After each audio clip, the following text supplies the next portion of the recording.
Let's talk about living in apartments, because here's what I reckon. I reckon that people think that living in apartments is good for young people, perhaps singles, perhaps couples who are trying to get a toehold in the housing market, that living in an apartment's good for them when they're young and they've got disposable income and they like going out to bars and restaurants and they're close to entertainment precincts and it's noisy and that's all good.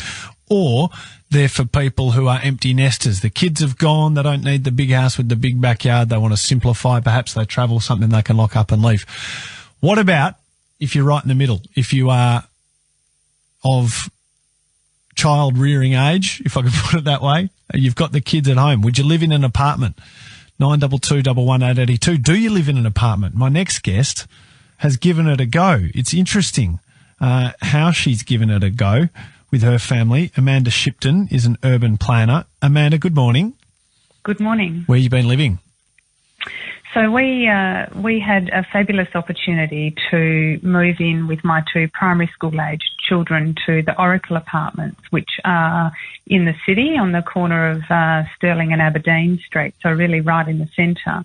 That's a Oracle or a Blackburn development, Yep. and they've set aside an apartment for 12 months to cycle 12 different family groups through, which has just been a fabulous opportunity for us to really kind of have a lived experience about being in the city and about being in, a 21-storey apartment building with our 7 and 10-year-old kids. All right. Where's your actual home? So we live in a suburb, so we live in Kensington, Okay. in a kind of, typical renovated and extended home there. Yep. And we love our home. I guess one of the things that we're really interested in here is exactly what you said. Where do families fit with apartments? There's a lot of discussion about growth in apartments and Perth becoming a more sustainable and compact city and a more livable city.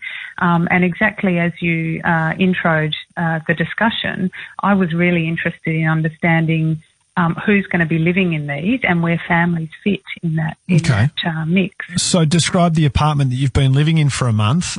Just describe the apartment to us. Sure. So it was very comfortable, lovely kind of finishes and fixtures. I guess some of the things that really stood out for us was some of the space and design functions that make a really big difference. So comfortable ceiling heights, comfortable sized balcony and a level of privacy in that balcony as well.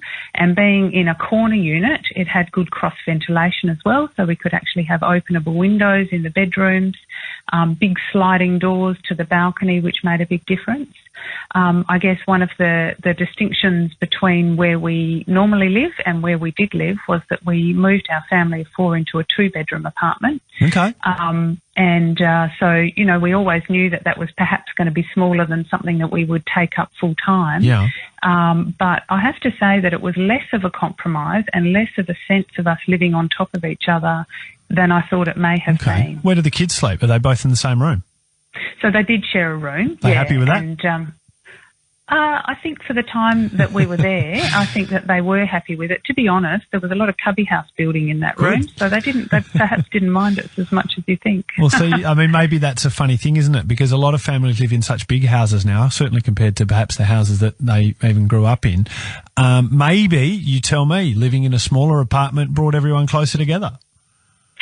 Look, we did get that sense, and my husband and I had a number of discussions over the month about the fact that we were actually spending real time with the kids, because when we went and used the pool, and certainly Blackburn apartments there at Oracle had some lovely communal facilities, and they really extend your sense of space. Okay. So it's about there's this idea that it's the apartment design and layout that you buy, but it's also about how you then expand that space with the communal facilities. So the opportunity to go down to the pool, and with our pool at home, typically that means my husband's walking around the edge cleaning the filter box or sorting something out while the kids are playing.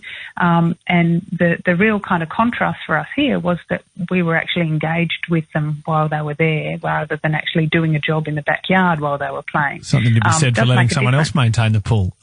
Yes, to be sure. Were there any bits that didn't work for you, Amanda? Or let me ask you that first. But also, what about just being in the heart of the city as opposed to in the suburbs? Albeit that, as you say, Kensington's a little closer in, but it's certainly different wandering around Stirling Street and Aberdeen Street as opposed to the suburban streets of Kensington. It is. And look, we really enjoyed it. We enjoyed the opportunity to actually explore a part of the city that we've known for a long time, but perhaps not known intimately and on foot. So there was a lot of kind of pedestrian movement for us, and we took a netball or we took a handball into the cultural precinct, and we used that as part of our space. We explored some of the streets around the central TAFE and some of those things that really have changed a lot. And you know, the kids actually found, you know, kind of proper urban spaces to play and walls to climb on and those sorts of things. And so we just used those spaces in a different way.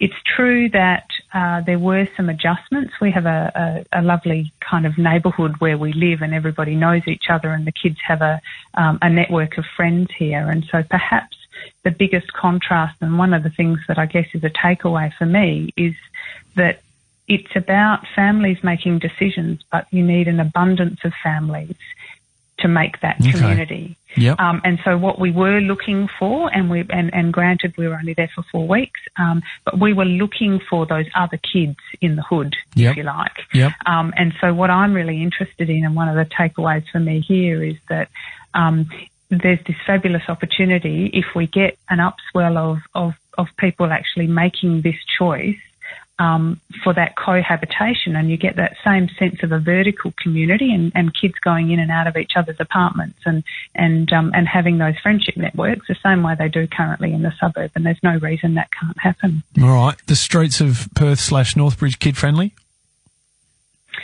They are busy and they're different, but they are kid-friendly. They have the potential to be kid-friendly. So we walked our little dog into Northbridge on Saturday night and watched the movies in the Northbridge Piazza and walked him home. And, you know, we kind of really tried to use those spaces. And so the kids just interacted in that way, yeah. Think you might buy an apartment, Amanda? I think that it feels like a very real proposition, and I think that the value proposition is one of lifestyle. So, you know, we actually learnt a lot over the month that means that we would, you know, give it some serious consideration. Interesting experiment. Thank you, Amanda. I appreciate your time. Thank you. Amanda Shipton, she's an urban planner, spent a month in an apartment, 2-bedroom apartment with her 2 primary school age kids.